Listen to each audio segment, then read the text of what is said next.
Welcome back to Redheaded Stepchild. Today we have Amy Shanker in Austin, Texas. Here we are in Austin. Say hello, Amy. Hi guys, how are ya? Okay, so Amy, where did you grow up? I grew up in Kansas City. In Kansas City, the Missouri side or the Kansas side? No, the Kansas side. Okay. Good question. Is that the less popular side? Which one's better? I think, Kansas City, Missouri has more money. Okay. Kansas City, Kansas is a little more like hood. Or at least it was. Is it more fun there though?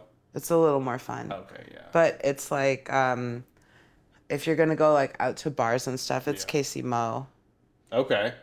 Kansas City, Missouri. Yeah, I see what you did there, KC Mo. Yeah, it's but they're like it's separated by a street, state line. Okay, so it's So not you that can big just of a walk difference. across the street. Okay. You're like, and you can buy. The main thing was you could buy alcohol on Sunday in Missouri, but not Kansas. So we would have So to you would like. just walk across the street? So it's so dumb. Yeah. So Yeah. growing up there, you lived there, what, through high school? How would you leave? Yeah, and then I went to college at the University of Kansas, and stayed through a master's, my first master's, and then I moved to Chicago and started teaching. Got a second master's while I was teaching. To become a principal because I hated teaching. Yeah, And I you was were like, like, maybe "Look, I'll do that. Let me just be in charge of these fuckers. Yeah, and then I was like, oh no, the whole education system's completely fucked. So Wow, and now you're a comedian. And with now two I- master's degrees. Yeah. That's insane. I just use them as a blanket at night now. So growing Completely up, worthless. yeah, right. Growing up in Kansas City, like what was like growing up like there? Like what was your house like? What like you? I Jewish loved too, it. like, very Jewish, Yeah, yeah. Like culturally. Yeah, culturally very Jewish. Like we would do like Shabbat dinner every Friday. We have family dinner like every night. You would do the dinner. Would you also like observe Shabbat, like not work for On day? Saturdays? Yeah. I mean, yeah, we But didn't. like, would you like not check your phone? No, we weren't that observant. We're Reform. I grew up Reform, so too, yeah. yeah, pretty relaxed. But we would do like the prayers for Shabbat. It was just a nice little like I guess ritual that brought us together. But yeah, like we have family dinners every night. We were kind of like the safe house where the kids that got kicked out of their houses would just come to our house Yeah. all the time. I feel that I had a very similar situation growing up where we weren't. I almost call it like more culturally traditionally Jewish. Yeah. Where we would do that stuff not every Friday. Like there was maybe like 3 months we did it for a while and then it would just be sporadic. But we would just do that kind of shit and we didn't keep kosher. It was very chill, very relaxed.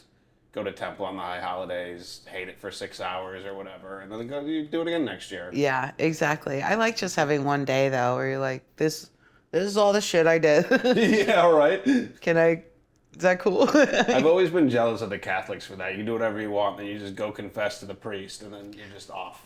You I gotta think wait that's till like Yom such Kippur. oh no, I think that's a loophole. But I don't think it's Of gonna course, it's a loophole. It's a loophole for the Jews too. Every religion Sure. has one of those where they're like, if you wait for this day or you do this thing, no matter what you did, it's You're like really no fine. matter what I did. But I don't think it's like that for the Jews because it's like the whole thing is like you're asking for forgiveness to be inscribed in the book of life for another year, but really you don't know if you were until like that year's passed. Right, It's until a you real live through the year. Yeah, it's a crapshoot. It is. I remembered like learning about that as a kid and just being terrified. It was like, okay, I fasted on Yom Kippur. Now, like, do I live for the whole next year? Like, Yeah. when do I find out? Right? That makes you're like, did I forget something I did? Completely missed my mouth. That was God. It's the first one of the day. So you grew up in Kansas City. I mean, anything like you remember about growing up in Kansas City that was like maybe different from growing up other places? I don't know. Oh, every year we used to go sledding on this hill called Suicide Hill. Okay. And they called it Yeah, go. Why? Suicide Hill because it ended on the highway. Like it just slid right out on. Oh, that's like totally some 90s shit. 100. Yeah. So you had to like bail off your sled. Oh, You I were fucking love that. Did completely people get fucked. hurt? Did people die? I mean, not that I know of, but I mean, it was wild. The hill was huge, but the end was like terrifying. Okay. And then you had to run back up it. But I remember I have two brothers, and I'm the middle, and we were all like, my brothers were wrestling around with my dad on the top of the hill, and like one of them tackled me, and then the others like dog piled on top of me, and then my breath like went out of my like I lost my breath and I thought I was dying on Suicide Hill from like not a suicide, so it sucked, but I was fine. From not a suicide, yeah. Okay, and then you went and became a teacher in the west side of Chicago? Yeah. What brought you to Chicago in the first place? That job? No, I just kind of wanted to live in a well, my older brother made a rule that we're not allowed to live like more than 2 states away from each other at any given point in time. You guys just observed that rule, all of you?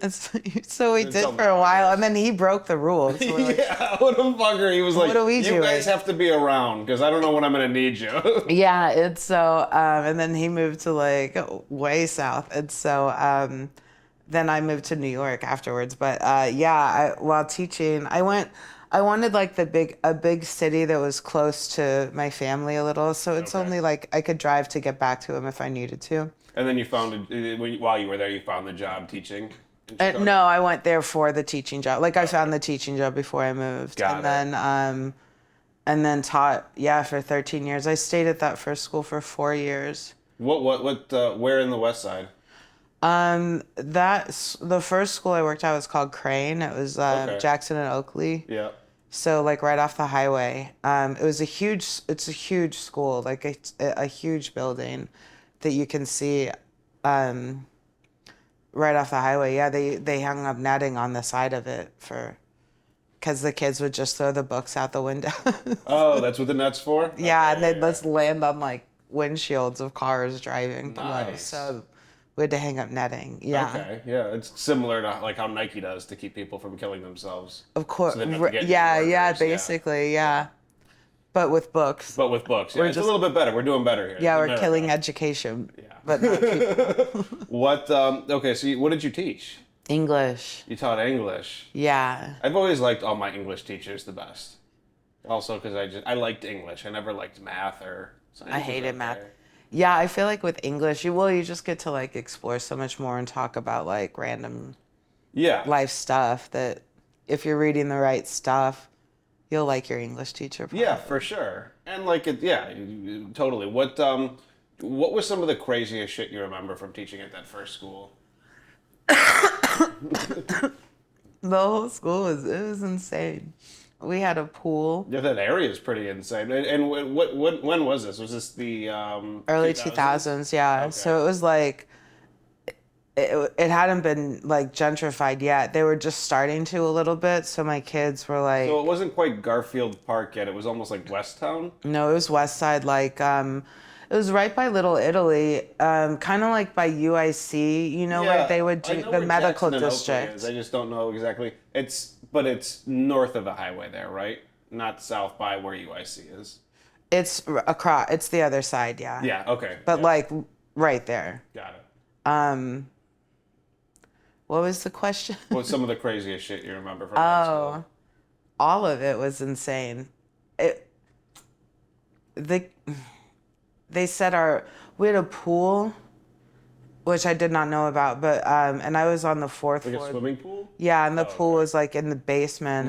I had immediately went to betting pool. I was like, no, they did that in the back of class, like just rolling dice all the time. But like, the pool was like, I guess it was full of cardboard boxes. I'm not really sure, but anyway, some kids set it on fire, and and so.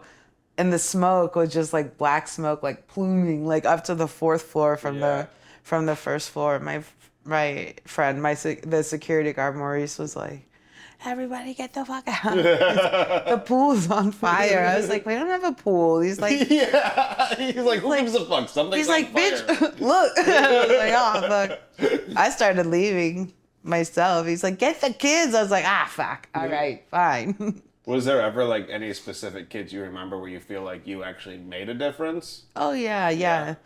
A lot of kids for sure, but like I don't know. It's like but I remember ones where I watched them fall when there's nothing I could do to stop it, too. So it's like tit for tat, I guess. It goes back and forth. Like I remember one girl just like became very addicted to, I don't even know what she was on, crack, probably heroin. I don't know, meth Something good, maybe. yeah. But I found the little baggie once, but I was just, and she fell so fast, and she was like an A student. Really? Yeah, and I was just like, who did she get mixed up with? Um, I've never seen a fall like that though, and I couldn't catch her, Right. But That's I think terrifying. about her a lot. Yeah. To think that like like someone who's just like straight A student probably can get out of there, go to college, and like have a life, and then like Yeah. two And years just like before, just like cracked like hard. yeah, Yeah. it's sad because sometimes it's like, what are you gonna do? Be like, don't do drugs, and like, what can you really Yeah, I do? mean, you can't be with them 24/7, and it's just Exactly. like, I don't know. I don't really know what happened. She just like slipped and fell. And yeah, I wish I could have done anything more, but you Yeah. just can't sometimes. And then it's like, that's one of 150 kids I see every day. And so, you know, trying to keep tabs on every single kid and their issues, and then like teaching them also is a Yeah. lot of work to do. I think that's something that people don't like realize a lot when you have teachers, especially like in like inner city schools. Like, not only are you teaching them English, but you also like are trying to like observe Look what's out for going them. on and Yeah. look out for them and like protect them a little bit from themselves. Yeah, because if they don't come up to you for help, it's like it's really hard to kind of get out of your head for what you have to do all day. And then like it's like, Yeah. I assign a one-page paper and I'm grading 150 pages that night. And Yeah. if it's a two-page paper, I'm reading 300 pages at night, plus worrying about like this kid or that kid and what they're Yeah. doing, or if they're, if they have a place to stay and stuff Right, like because that. it's not all obvious. It's not like that. Like somebody dropped a bunch No. of crack on their paper. There's like, Right. they're like, oh shit, fuck. I hope she doesn't see that. You should be like, Yeah. well, I see you're getting mixed into some stuff, God. I did have a kid once, she was like sharpening her knife in my class, Oh, nice. which she, What does that even mean? Like sharpening her knife. So she had a knife, and then she had like what? Like I think one of she those wanted to be stone caught, sharpeners? in all honesty. Yeah, she It was like, had to have been. yeah, because it was like these girls were bullying her, I think. And I kept hearing like this, like, sounded just like a file kind of. I'm like, what? Where's that sound coming from? And every time I'd look up, one of my kids would be like, They're like, Miss Shanker, are you gonna do something? You're like, what is that noise? Maybe it's the heat. like- I don't know. They're like, Sally is over here like sharpening your shit. she's gonna kill all of us. Yeah, her, God. She's trying to send a message. I finally, yeah, I figured out who it was. I was like, come here, like to my desk, and I stood up, and I was like standing in front of my desk, and then when she came up, I made her switch positions, and then it was a fucking race to the knife. Oh, for real? Oh And yeah, I just got there first. She was Oh my God. she was right there though, Holy shit. and I was like, What do you think she would have done if she grabbed the knife? Like ran away, or do you think she would have like tried to like? fight. I don't think she would have tried to fight, but I do think she would have not given. I think it would Not have been a given much back. worse situation. Yeah. Oh, yeah. No doubt about it. Yeah. You could have it, or she could have it. Like, You'd rather you have I'd it. rather me have it. Yeah, I've taken a couple knives away from girls. They Girls, like would huh? sneak them inside their belt buckles because they go through metal detectors, Yeah. and they would just like, yeah, tuck it down into their belts and be like, no, it's my belt buckle. Do the metal detectors work? Like, did it do well? They in, like, work, keeping guns but out of school. I know they work, but like in terms of like what? Kind of. If a kid wanted to get a gun in, he could. They would usually hide it in a bush by a different door and walk in and then go to that door and go grab it if they wanted it. Yeah. That's crazy. Did you ever like? So we were talking about that one girl that you said fell really fast. Did you Yeah. have times where you just felt like really discouraged by the job? Oh, Like, yeah. This sucks. I Daily. Can't help. Daily. Yeah. What makes you keep going? Because the kids just need to the so point much when you help. quit. Like, it was hard to quit because I was like a protector of them for a really long time. Yeah. And like they would come to me with just horrible stories of what was happening at home, and I'm like, so I didn't want to quit for that reason, because I wanted them to have a place Yeah. or a person. And but it was just like doing a number on my mental health for sure. Like it's hard to, do that every single year. And it's like some of the kids are the same and some are different, but like, you're protecting them for so long and then you just don't see them anymore. And you're like, was someone else protecting them? Yeah. Like, it's hard. I feel like a parent a little bit, probably. Yeah, yeah. Did you ever like have any kids that you like would stay in contact with after school? Oh yeah, a lot actually. When I go back, a lot of kids come to my shows and stuff. Oh really? Yeah. That's cool. Yeah. I mean, I'm sure they're adults now. They are. It's crazy. It must be crazy to see. It's like some of them like own houses or they're like getting married or having kids on purpose. I'm like, wow, that's crazy. I want to do that. Purpose. If I had a kid, that's an accident. 100%. You're like tearing up. You're like, I remember her first abortion. Oh man, yeah. That's crazy. So you did that. You moved around to a couple different schools, and then you said, we were talking earlier, you wanted to become a principal. Because you were like, fuck these kids, I'll just manage all the teachers. I just was like, what do I want to, I don't want to teach forever, so like maybe I'll be a principal and see how that goes. And then I was like, oh, this is worse, like much, much worse. Like, what does the principal do that makes it worse? I've always wondered what they do besides because like, the oversee. principal, it's like, the teacher deals with the kids and the parents. The principal deals with the kids and the parents and the board and the teachers and like any policy that's coming down the line, like you have to figure it out. Plus you have to finagle money because you have a budget that's never, you have money allocated for like certain things, but it's like, we have that thing, we don't need that thing. And so you have to basically do illegal stuff all the time and do illegal stuff, move some money around. Money, a lot of moving money, honestly. And then like we're getting $4,200 worth of books this week. Yeah. Like we just don't need more uniforms, like we need books. And so it was a lot of that. And then I've just really had bad experiences for the most part with my principals. So I didn't want to, be that. And so it's almost like they're like an executive director, like a CEO kind of. They're in charge of the budget, yeah. They're in charge of the staff, like oversee everything that goes on there. Having been like in your position for so long, what's your opinion on like the CPS, Chicago Public Schools? It's trash. Oh, I know that, but like, what do you think? Like, it's so corrupt.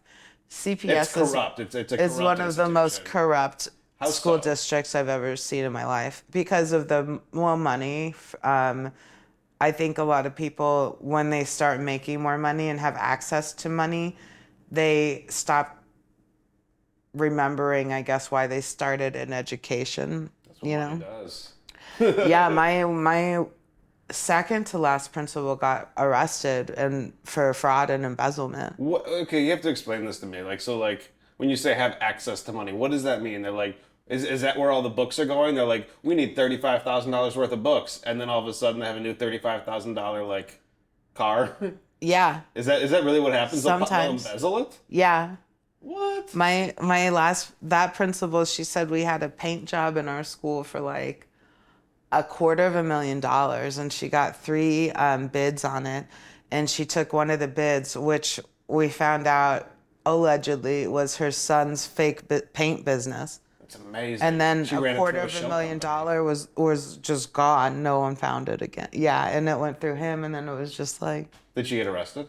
Yeah, but I don't even know what happened. I don't even think it went to trial. It was supposed to go to trial and everything, but I think she just left. Do you think that's like the main problem with CPS? It's just like, and when people get into certain positions, it just becomes so corrupt and they get greedy. And yeah, I think people lose sight. Yeah, 100%. Well, that's one of the issues. Funding is another issue. Like, a lot of it is based on test scores. Interesting. And it's like, if you don't have the test scores, they don't give you money to get the shit that you need to get. And it's like, those are the schools that need it the most. Right, so they're kind of like, well, they're dumb. We don't want to waste money on them. Yeah, and it's like, well, they're not dumb. They just have no resources. Like my first year of teaching, we didn't have books for the classes I was teaching. And I was like just making copies left and right. Oh, shit. And it was like crazy. But I raised their test scores 40-something%, which is 40? Which is very unheard of. Yeah, and it's like, yeah, drastic. It's insanity. Which means that you can't go that far up. That means like They weren't getting 100, so they must have been like sub 50 before. Yeah, it was 50%. very low. They were having very low test scores, and That's then like crazy. the I don't know, like test scores jump maybe 2% at the most from year to year. Sure. I mean, well, 40 is a big difference. It's a Do you think huge you were maybe difference. one of the only teachers that took the time to like make the copies and actually like provide No, some I sort think of that book? I was the one of the few that was teaching though, instead of just passing them out and be like, go read this. Oh, okay. You know, and well, we would do it together and talk about it, and I think like something to get from your short term to your long term memory has to go, you have to see it like 5 or 6 times. Sure. So like reading it together, talking about it, going over vocab, recalling information, like all that stuff is you putting things from your short term to your long term. And so it's like the teaching aspect of teaching is very important. The And repetition, like, yeah. yeah, and a lot of teachers tend, and I do too, but a lot of teachers would tend to fall into the lazier, I don't want to teach today, Yeah, you I love know? my lazy teachers. I remember you could always tell one of the teachers was hungover, and then we wheel in that TV on the fucking You're cart, like- you know, and it squeaks, and all of a sudden you're watching like some crazy movie that has nothing to do with Right. anything. You're like, today we're watching Gangs in New York, and you're like, Oh, why? yeah. And they were like, because we're I learning think we about... watched that at the Bowery. We're like, we're reading Stephen Crane's Maggie, a Girl of the Street. Yeah, Yeah, it's like, it's semi-accurate. I don't know, just fucking watch it. And you can tell the teacher's like hungover, like in a dark room, Gangs and Yeah. Martin Scorsese movies are playing. You're like, this is the best shit ever. yeah, we'd had days like that for sure. Yeah. And my last year of teaching, I was 100% checked out. But Yeah, I mean, it's any job though. I mean, first of all, you did Yeah. it so long. It's like, Yeah. when you make the decision mentally, I'm not it's gonna like- do it again. You're like, yeah. well, and my principal, my last year, so the principal that got fired and arrested, then we had this For this- the 250 for the fraud. grand. Yeah. I mean, if you're gonna embezzle, that's a good amount of money to embezzle. Yeah, I mean, she did a lot more than that, but that was the big hit. But like, Okay. then we got this dude, this like white guy, who was just out of touch. Like, he's like, no, I know Chicago. We're like, you know the suburbs. Why don't you calm down? We did not get along though at Yeah. all, and like, He's from Wilmette. He's like, I know this shit. oh, he's like working in Florida as a principal there now, just to give you a feel for how he Okay, is. yeah. But His people. His with yeah, his he people. was just he was a trash person. He would, Did you hear this fucking train? yeah, it's a big, It goes every... it's the shortest train. I saw the end of the line right there. And it goes to like there. Yeah. And every 12 minutes, it goes off all night long. They didn't tell me this when I rented the Airbnb. It's every 12 minutes. Maybe 20 minutes, but that's the room I'm sleeping in. And you just hear these bells, these fucking All bells. night? All night. You have to get like hammered to get good sleep here. That's wild. Oh, it's fucking crazy. I was so angry the first night because I woke up at like 5 a.m. I was like, well, what is happening? I would be livid. Yeah. I mean, there's not much I can do, but it's You got to not- take a rail off of that track. It's not, you're right though, it's not going anywhere. It goes from here Bonk, bonk. to there. It doesn't, yeah. What is Like the we're fucking point? Chicago, New York, we're like, yeah, Yeah. the trains take you places. And here it's like, we're just really going to take you on a tour of 2 blocks. Yeah, just for someone who's like, I don't feel like walking. The scooters are big here though, I've noticed. Yeah, the scooters are big. I They're saw like- someone try to take it on the highway once.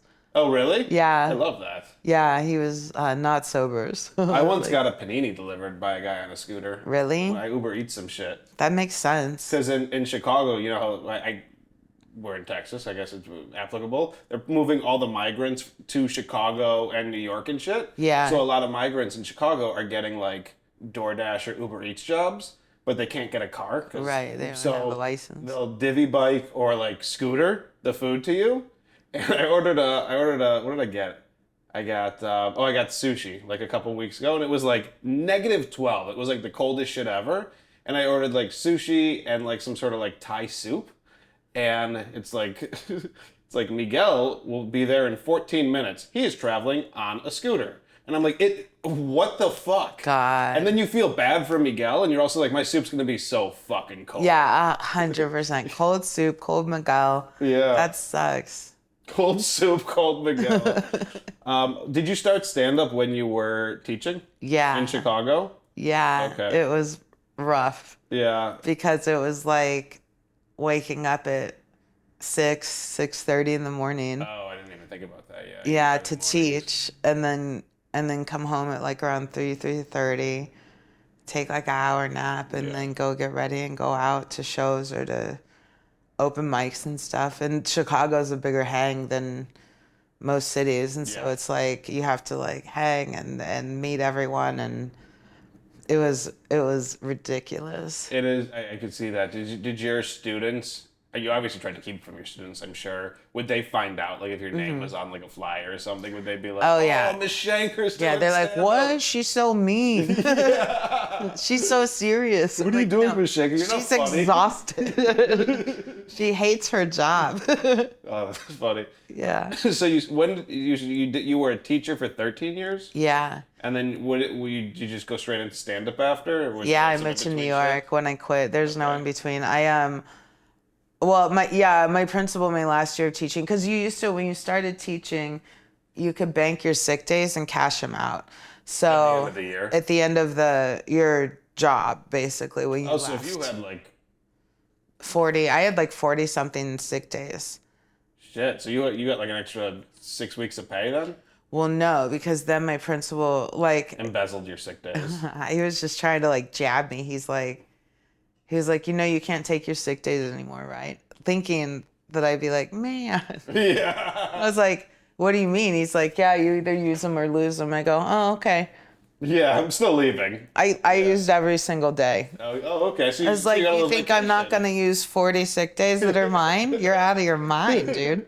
So I looked at him and go, and he's like, fuck, I should not have told him that. Yeah, I used every day. When so you moved to New York, and then you recently came down here. We were talking because your fucking landlord. Yeah, my apartment in New York got like, Excuse me, your slumlord. yeah, when I was in New York, my apartment, when I was on the road, it flooded and there was like black mold spores, but I really think that they messed with the laundry and there was like leaking in the walls and stuff because there were mold spores through the entire building. The whole building left. Gross. Yeah, and he wasn't doing anything about it, and then so I couldn't do anything. So I had to leave my place in New York. And there's no like recourse as a renter for you. I mean, No, they were getting, like, a lawyer, I guess probably. yeah, they're like, you have a very winnable lawsuit. I was like, what do I win? They're like, you could live for free. I'm like, here? Yeah. I'm good. It was bad. I was waking up with like, I started getting migraines. That's how I realized it. Because when I was on the road, I was fine. But when I was in New York, I was like getting these really bad migraines, waking up in the morning. And then I started like, I started getting like bloody noses and stuff, like waking up with bloody noses. I was like, I got to get out of here. That's so scary because you don't know what it is at first. You just think something's wrong with you. Yeah, and he just did not care. And so I was just like, sweet. That's fucked up. Yeah. So you just obviously stopped paying rent and moved down here? Yeah. And I have renter's insurance, but renter's insurance in New York doesn't cover mold. And it's like, Doesn't cover mold? yeah. That's weird. Yeah. What is And so I got completely rocked on that one. And then, so I'm just, I was splitting my time between Austin and New York, and I want to get back to doing that. Did that start before the mold, the splitting the time between Austin Yeah, and New yeah. York? It kind of started during the pandemic because, Yeah. Rebecca with the Creek closing in New York and opening down here. So I was like, yeah. Is Rebecca the same one? She moved from New York to open the Creek down here? I didn't know that. Okay. Very Oh, cool. yeah. Yeah, Rebecca Trent, yeah. So she opened down here, so I started coming down here more. Okay. And it was fun. It was like kind of like a Wild West. The first like 2 years of it was really, really cool. And then it starts getting, a little more corporate and a little more like. Yeah. Did you make it down here before like all the LA guys flooded in here? Yeah, Okay. yeah. So you got a little taste of like what it was, and now you see what it is now. How it's changing. Yeah. It's cool. I mean, I've only been here for 3 days, but less actually. But I like it. Like I like how you have like a comedy street almost. Like 6th Street is like, and like a block or up or down. There's like 8 or 9 clubs. Yeah, you have the Creek obviously right on 7th, and then it goes Velveeta, Vulcan. Then there's like some Mothership's spots. next So to then you got Vulcan, the Mothership and then Sunset. And then there's a new spot called Black Rabbit. Like, yeah. so that's just what, 1, 2, 3, 4, like 5 or 6 right there, just that are major clubs. Yeah, and then there's on the other Roscoe's, side of the Cap highway, City. yeah, you have Roscoe's, then you have East Austin Comedy Club. So that's 2 more just all in walking distance. And then Cap City's up at the Domain, like a 25-minute drive. It's great because, I mean, like, Chicago is a big comedy town, as you know. Yeah. But we have Laugh Factory and Zanies, and I don't even count the Comedy Bar. Like, Laugh Factory and Zanies is kind of... Yeah, what's up with the Comedy Bar? Is it what? Is it fun still, or no? I don't go there anymore. I haven't been there in years. Why? I don't like the management. They run it. They're not. I don't think they're nice to the comics. I think they're very much taking advantage of people. Yeah. They're mean. That tomato show, I was like, ugh. The woman who runs it was just mean to me. I don't even think she remembers, but she was very mean to me. And there was this weird split where it's like, she expects, like, if you do her show, like, you won't do any other clubs. Like, she won't book people who, like, do the Laugh Factory. That's wild. It's wild for, like, they have a D-list club. There's beef with them and Laugh Factory, which is like... And that's why, because I do Laugh Factory, so it's like, it became this thing. Like, there's this, like, divide. Yeah. Which is just bad for her own business. Yeah, Laugh Factory's a great club. Like, why would you not pick Laugh Factory? 100%. And they moved it, too, so... It's not, it's still in River North, but they moved it next to the hospital. So it's just in a weird spot where you can't park. Wait, it's not up above the... Geno's East? Yeah. They moved Geno's East, too. It's on... Oh. It's literally next to Lurie's Children's Hospital. Oh. You know, funny shit. Yeah, hilarious. Kid cancer, you know, it's right there. Jesus. Which makes me think, like, when people are going to the shows, are they, like, trying to blow off steam? They're like, I'm just sitting with Grandma at the hospital. Like, we got to do something. Yeah. Let's get pizza. Oh, there's a comedy show up here. Let's do that. That'll be great. Yeah.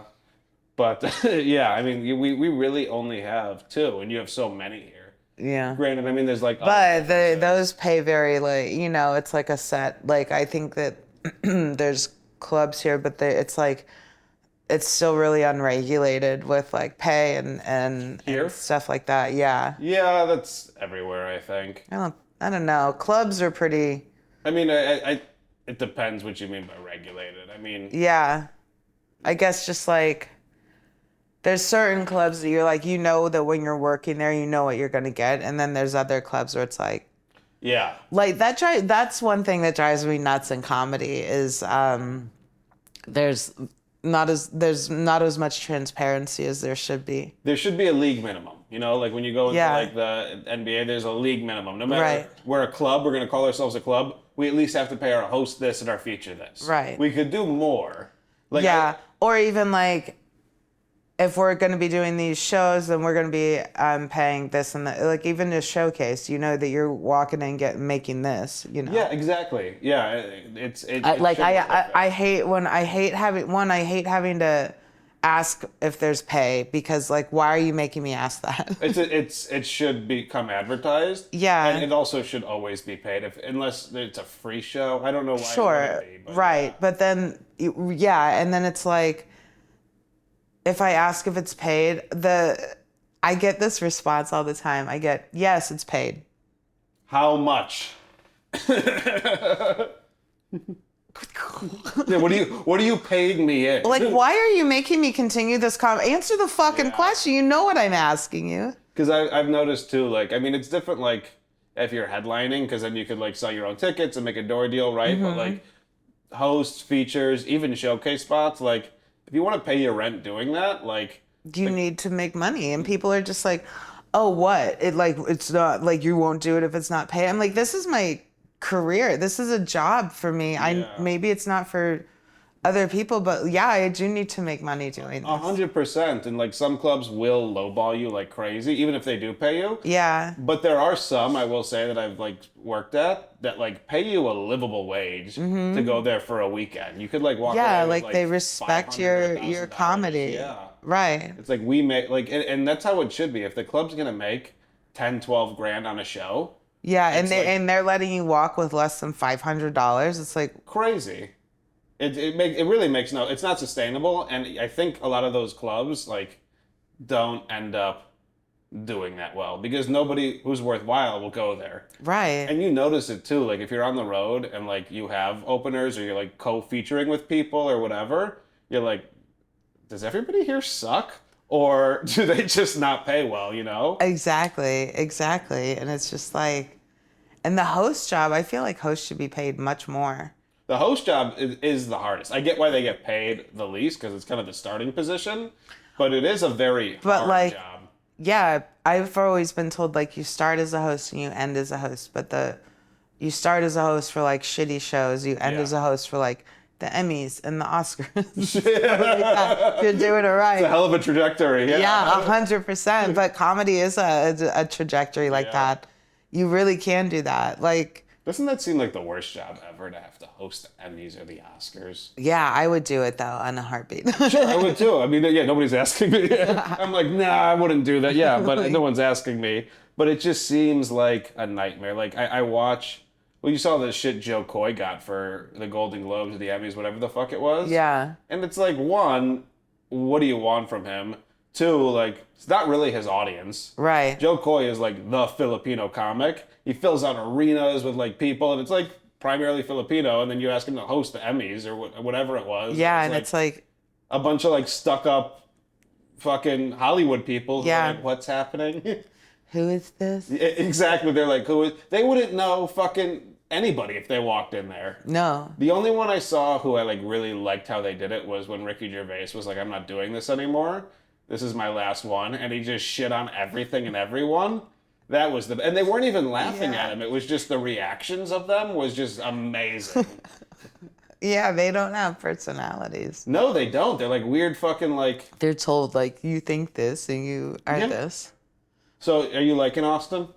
Yeah, I like Austin. Yeah, it's ready to get back to New York? Yeah, that too. I don't know. I'm just used to big cities, I think, and so Austin feels a little small to me. But I like. It's an easier lifestyle, that's for sure. But interesting. Yeah, to like live is so much easier here than in New York. You know, you leave New York, you walk out your door, you're like, how did I spend $100? Oh, you mean in that sense? Just and like getting around, and like I like having a car here, and I can just get groceries and bring them home, as opposed to like getting groceries and then being like, oh, I can't even carry this all on the train, and I have to put shit back, or like, you know, it's just like. Yeah, I like the life here is a little bit easier, but the comedy in New York is just unbeatable, and like, 100%. And I miss that, so I want to be able to like go back to splitting my time. I like doing that. Okay, what do you got going on? Anything coming up? Yeah, probably. Like, what do I have going on? I'm gonna be I'm doing.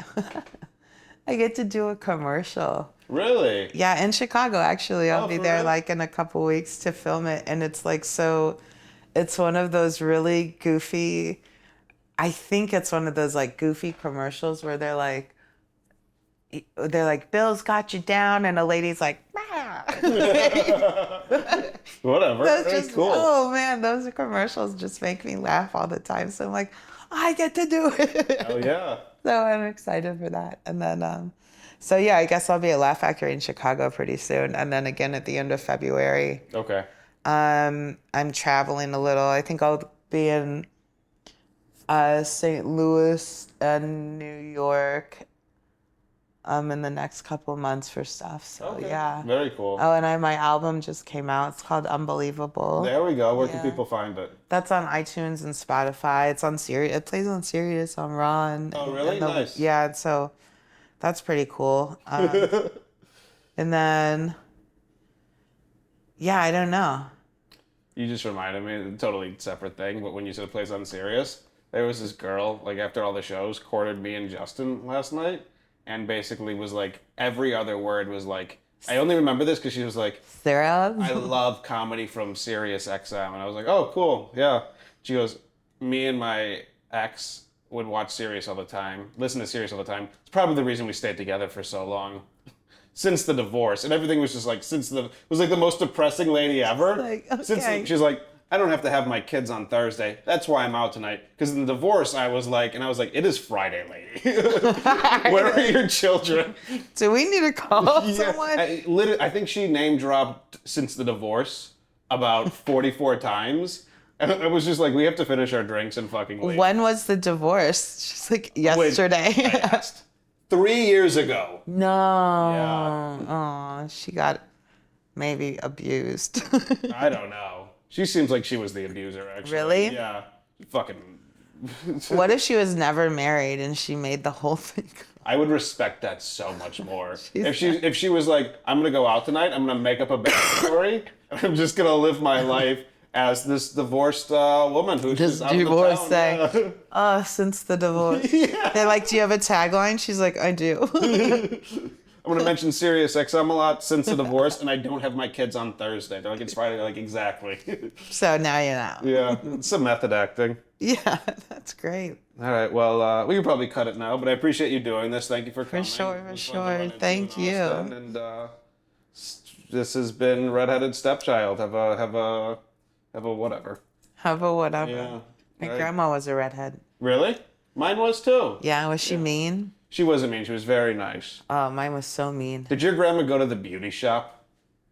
Yes. With it, all Jewish ladies go, I'm going to the beauty shop. Yeah, and then she met this other grandma, and then that grandma had a son who just moved to town, and she made me go out with him, and it was so bad. Oh, you could never go out on an arranged date from the grandma. She's like, his name's Jeffrey. And then Red flag number one. And then he made me call him G Money and my dad. Stop. Your grandma set you up on a date with a nice Jewish boy named Jeffrey, and when you showed up, he made you call him G Money. And my dad, yeah. What, say that again? My dad too. My dad. You turned to your dad. My dad. And He's like, it's G Money. I'm like, I go Jeffrey, but that starts with a J. He's like, yeah. It's like, you get it. What was your dad's reaction when this guy comes to pick you up? And he's like, nice to meet you, Jeffrey. He goes, this dude, G-Money.